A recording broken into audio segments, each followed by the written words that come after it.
Kinailangang itaboy ng mga marshal at pulis ang ilang nag-abang sa ruta ng PayPal motorcade. Pinaiimbestigahan na rin ng DSWD ang ulat ng isang British newspaper na ilang street children ang ikinulong umano sa maruruming selda para iiwas sa Santo Papa. Saksi si Bam Alegre. Sa pagdating ni Pope Francis ngayong gabi, nais niya makita ang mga mahihirap at kabataan. Pero tila taliwas sa kanyang nais ang umano'y ginawa sa ilang batang lansangan na nasa ulat ng British newspaper na Daily Mail. Marami umanong ikinulong na street kids sa maruruming selda at detention center.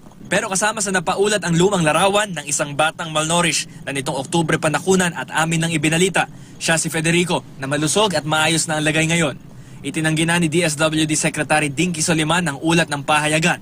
Pero paiimbestigahan pa rin daw niya kung may batayan ng ulat. Dagdag pa niya, 440 street kids nga raw ang kabilang sa send-off delegation kay Pope Francis sa Lunes. Bago pa man ang pagbisita ni Pope Francis, may mga programa na raw sila para sa mga batang lansangan. Pero ang tiyak, todo taboy kanina ang mga marshal sa Parañaque sa mga nais tumawid pa Rojas Boulevard para masilayan ang motorcade ng Santo Papa. Hindi po namin kayo pinagbabawal na tumingin kay Pope. Ang sa amin lang po, kinokontrol lang namin for the meantime. Pagpunta na ni Pope dito, baka mamaya magganunan yung crowd, paano po kayo, sagutin namin kayo, kami ang masisik. Ayun, pinaalis kami. At yung pinapikon ko, yung sabi sa akin, oh sige, sabi ganyan, magsumbong ka. Nagkaroon po ng misunderstanding. Ikinasama ito ng loob ng ilang pinalis, kabilang na ang ilang lola. Kaya ako nagwawala, kasi hamunin pa kaming, sige, magsumbong. Threat daw kaming mga senior threat.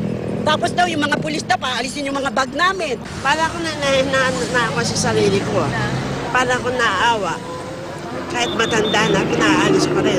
Diba? Sabihin, kanila lang. Kanila lang may karapatan. Katulong sa pagpapaalis sa mga tanod at pulis. Ang order sa amin, tanggalin po kayo dito sa island. Sige na po. Pakiusap lang. Kayo ang bastos. Nagtatanong lang sa inyo kung ano makikita namin. Sagutin ba ako? Bubusan daw ako may malamig na tubig? Bastos!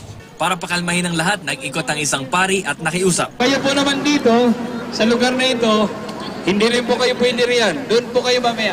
Meron po mag-occupy dyan sa lugar na yan. Pare-parehas lang na po tayo ng purpose dito na masafety si Papa. Kailangan magkaunawala, maintindihan lang po yung role namin. Ako si Bam Alegre, ang inyong saksi.